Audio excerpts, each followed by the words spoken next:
So at the time of recording, there was currently about 20 hours left of oxygen remaining in the missing Titanic Sub.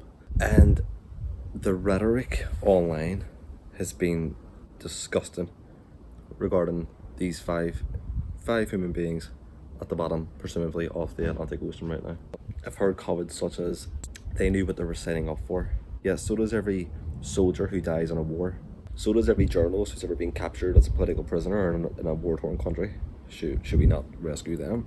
And I've also seen comments such as, oh well, rich billionaire sinks to the ocean, leave them there. I think genuinely this is the kind of rhetoric you've seen. And it's this overriding bitter jealousy that always seems to overcome certain people. Of course, what a lot of them omit is that there's a 19-year-old boy as well involved. A father and son at the bottom of the Atlantic. Imagine the conversations them two are having right now, if indeed they're still alive. And by the time you're watching this video, I hope there's been a happy ending to all this. But that is increasingly looking unlikely. I've seen people say, why is this even news? I guess it's news in some part because of the historical and slightly weird mirroring, reflecting of what went on in 1912. It is absolutely surreal that these guys went looking the Titanic and in turn may well have become part of Titanic's legacy. You know, this is added a whole new element. And I'm someone who's always been very interested in Titanic. I live in the city that it was built, but it's surreal. And I feel like we are watching history repeat itself almost, with some, albeit with some differences. For example, the Titanic was touted as being unsinkable, as we all know. This submarine, if anyone's seen the video from, I believe, last year, where the guy is stopped and rushed, and he's now one of the victims of this. But everyone's seen the video, I guess, of him boasting the lack of official sort of safety mechanisms put in place, and being quite proud of the DIY aspect of the machine as well. Which, you know what, this is another thing people are mocking online. Oh well, why would you get into such a poorly put together piece of machinery that you need a risk? So where Titanic was touted as being unsinkable, you've got this machine that's quite the opposite and was almost flaunted as being, well, yeah, you could fuck up here. There's a video of him saying, he's reading out all the possible risk, and then he kind of goes, sign me up, fuck it. And I, for one, admire that. I'm sorry, I admire it. I find it very sovereign, very free, that the guy, that any individual who would put themselves forward like that, fair play to them. We need more people like that. We need more millionaires, billionaires in the world, people with their mind and their way of thinking. I for one enjoy being around people like that more than bitter, jealous individuals who would rather wish death on someone just because they made more of their life than I kind of have. Sorry, get over it. Either catch up or fuck up. You know what I mean? The one thing that made me kind of instantly like the guy stalked and rushed. He made one comment where he said, getting caught up in the safety precautions and making sure everything's up to date and passes every regulation under the sun. He used a fantastic word that escapes me now, but he says pretty much it's an obstacle to innovation. And I've always thought that as well, about, oh, you can't do it because of this reason. Apologies for the wind, we were once again rocking with no mic at the minute. Yeah, that he felt that no, fuck it, I'm gonna, I have the money, I've put it together, it's my passion project, and believe me, it was. It's a passion project for every single individual involved. And he decided to rock and roll. We're not gonna bother with the red tape. I salute him. Yes, it may not have worked out, but this is how we get places. This is why people like Elon Musk are fantastic, because it's all about just thinking and going for it, not worrying about, well, how's it gonna, will it pass this, will it do that? Fuck, if people, this is what I keep trying to say, right? Because now you have the media and certain individuals questioning whether or not they should even be embarking on such a journey. As someone who is very invested in Titanic and always has been, these expeditions aren't rare. So the fact that this is the first time people are hearing about it, it shows how rare an incident like this actually is. You shouldn't need to be an expert to do things like this. If you want to do it, and the father and son, I'm assuming it was a passion project of theirs as well, the Titanic itself, good for them. If they want to do something like this, good for them, I say. The people who want to police and are now calling in the question whether or not in the future anything of this magnitude or this risk should be policed and reserved for certain individuals who are experts. Three of these guys are experts. Or now questioning, why wasn't there precautions put in place. Like what? It's this nanny state principle thinking, teacher-like thinking, I call it, of trying to dictate what's not good for you should not be good for others. If you don't, if you are terrified of deep water, if you look at that machine that these guys get into and you think it's not for me, then fine, don't get fucking in it. These people don't speak for everyone else at the end of the day, and that's kind of where I fall down on it. I was reading some comments online last night, and one idiot said something along the lines of, "Oh, not one of these guys on the vessel. Vessel, is vessel the right word?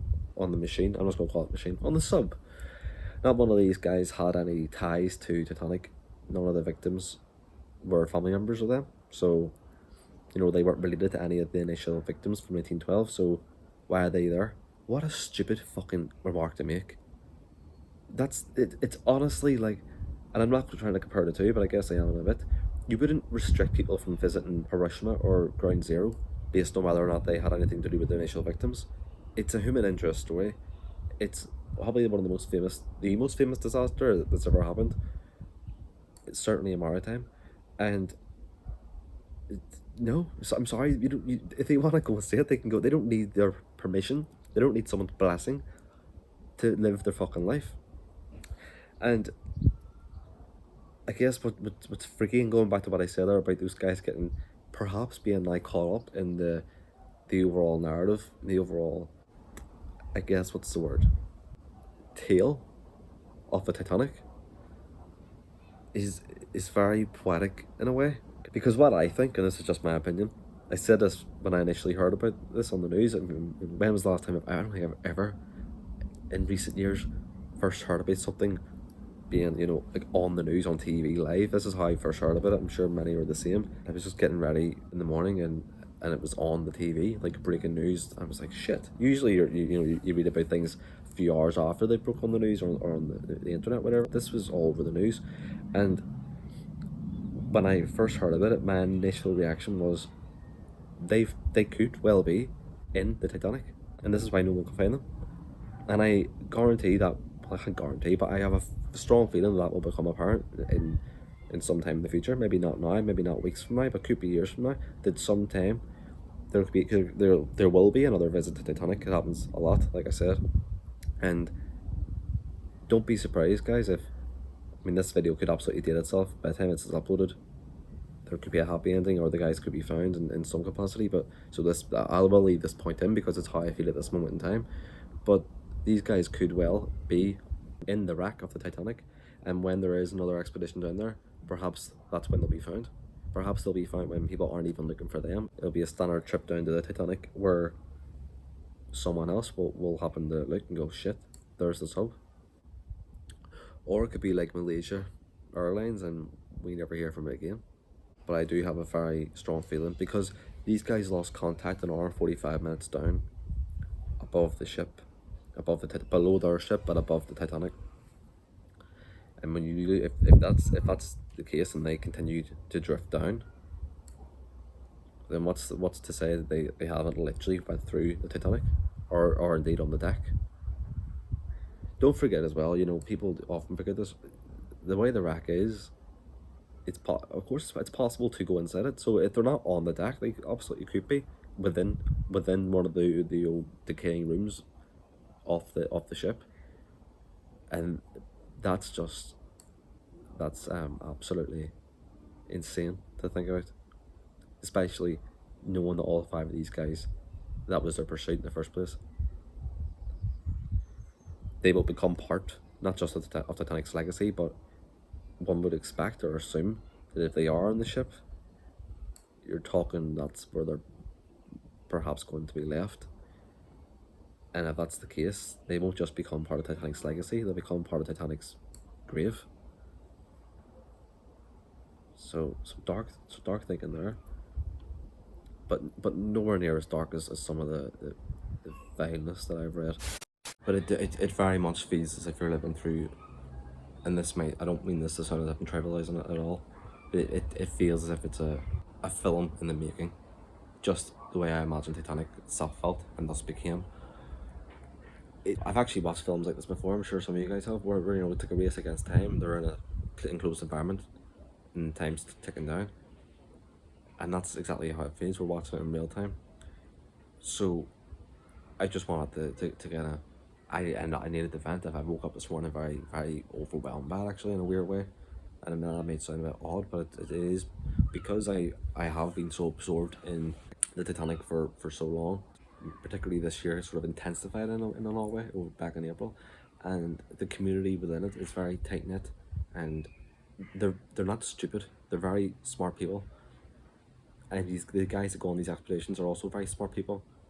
And a dude who can make himself a billionaire is undoubtedly a smart person. So to see idiots and morons and jealous bastards, for lack of a better word, online mocking these people. And I suppose one of the reasons why I feel passionately about the victims, and I hate even using that word because the way I look at it right now, hopefully they're not victims, they'll be survivors. But, and again, this video, as I said before, could be dated and at any minute. I just got an update as I'm recording this from, you know, on the news about sounds being heard. You know, whether that's true or not, who knows, but I want to think of them as survivors at the minute. But victims or survivors, the point is, the rhetoric from a lot of the public, from what I've seen, and I'm currently banned from Twitter, so I'm actually thankful that I'm unable to be on Twitter at the minute. I bet it's even worse on there, but from what I've read in other places, I feel like a lot of the hatred, and this is typical, is about some traits that the victims possess. Being men, being rich and successful, and even to an extent, the geeky niche of their hobby, and the fact that it's a risk that they took. And I'm sorry that they were able to afford such a grand scale adventure that most people can't get over it. I can't help but feel that if this was a different situation with a different makeup of some of the victims, you know, people wouldn't be this cruel. And I'm not for one saying that these people haven't got the right to voice their opinion on this, but I'm going to use my opinion to call their opinion bullshit. But back to the main thing that's important here, and it's these guys, and it's the search for this, and it's also the future of their hobby. I'm not going to try and speak on behalf of these dudes at all, but I would imagine that they wouldn't want their legacy to be something that impales or restricts, you know, the potential of future explorers. These guys are explorers, they're adventurers, so I don't think people are calling for measures to be taken in now after this is found, hopefully, that does restrict future expeditions to Titanic and beyond. And I don't think these guys would want that. And I'll echo what the founder of OceanGate, who is on this sub, said himself about how, you know, such regulation and over caution of safety can be an obstacle to innovation, and he's right. And I admire him for putting not as many hours money this, but for he's down there himself. He obviously believes in what and who are you, who are any of us to dictate what a human being, a grown ass man, can and can't do. And if you look at previous disasters such as 9/11 or Titanic itself, where they impacted their own respected industries in a way. So this is less obvious for us, but in the years after Titanic had sank, there was an immediate overhaul on lifeboat policies for, you know, ships like that. Rightly so. But then you have 9/11. I don't think there's anyone on Earth who would say who was around back then, who would say the flying today is I certainly don't remember it, but I've heard good things, is as leisurable or leisurable or relaxing or just fun as it was pre 9/11. Things are a lot more strict, obviously for the greater good, but it does take a disaster in these fields for then there to be some sort of program or safety net put in place afterwards. And I am not saying that there shouldn't be a safety net put in place, but what I'm saying is be careful how far we go, because there is the usual cancel everything, don't do, I don't want to do it so no one else can. These kind of people who are now just, you know, flat out calling for a blanket ban on any sort of deep dives like this. Sorry, fuck off. I'm sorry, but I don't know what else to say, because we are human beings. The statistic that people feel so deep, the media especially, a lot of them feel, just recently, they always feel so deep and like thought-provoking by repeating this tired, boring line. And when I first heard it, it was creepy and cool in like 2012. And the line, of course, is this: you know we've explored more of space than we have of our own oceans. And they always say it like that. They always say it in this sort of like, exactly word for word, our own oceans. It's like, if you want that to remain, that statistic to remain a fact, that 70% of the world's oceans are unexplored, aren't discovered, there could be far more underneath the water than we know there is, then carry on, ban everything. Let these guys, let their legacy be, oh, well, this is we're cutting the rope on exploration. So it's odd to me that the same people right now currently on television or whatever spewing that line, clearly it's the first time they've heard it and they think it's like really thought-provoking. And it is, but when you hear it so many times, it's like, right, whatever. So they're saying that 1 minute and then the next minute being like, do you think we should ban? It's like, what? Our oceans will remain a vessel of mystery so long as we try and handcuff people, men brave enough like these dudes, to go down and explore. It's in their nature. If these guys do perish, to me it's a real loss. That's a loss to the world. It is.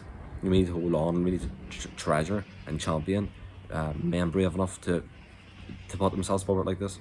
That's how we discover more. That's how we learn things. So yeah, let's not regress in that way. If it isn't hurting you, then keep your nose out of it.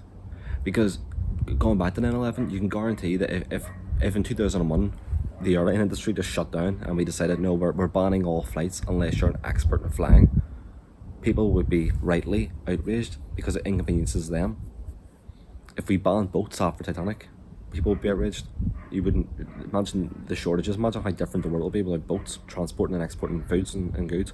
It's insane. So because this is such a niche industry, I guess, it's something that most people can't afford to do. They don't have a clue, and it's just ban it. Make it so that only certain people can do it. Not the rich who can afford to. It's insane, and I think it's disrespectful to the people who are down there right now. You're calling in the question their own integrity and their own conviction in who they are and what they wanna do, their own sovereignty. You're calling all that into question, and they we don't even know if they're dead or alive at the moment of recording, and people are saying things like that. So I just wanna kind of come out and give another approach to it, because it's not fair, and that's where I stand on it. You could also even look at like the Wright brothers. Whenever flying was first invented, do you know how many there was accidents? It wasn't as if it was just like, okay, full steam ahead. There was accidents. But as I said before, it takes accidents to improve. So use this as an opportunity to improve. I was watching a program last night where one of the dudes, his name escapes me, but he was an expert in this field, and he knew two of the victims quite well. And he said, they all kind of expected something like this to happen eventually, but there was never anything in place about, who do you call? Well, what do we do if it happens? That needs to change. Like that should change. But it shouldn't be a case of, right, well then, no, you can't buy your way onto a trip like this anymore. Yeah, that should continue. And I feel like the world needs more billionaires, not less of it. I know that's a very, very unpopular take, but I admire people who have forward thinking and have conviction in their ideas and are able to get themselves places far more than I admire people who sit from their keyboard in jealousy, typing and trying to dictate policies they have no idea about. So, which I guess I do from time to time on these videos. But like I said, have your views, but just know when they're views and you're not going to try and dictate the future of an industry you have no clue about. So I'll wrap it up there, and I'll just end with this today. To all the explorers, adventurers, risk takers, entrepreneurs out there, you stay sovereign. And I mean that. Take it easy, guys. Till next time.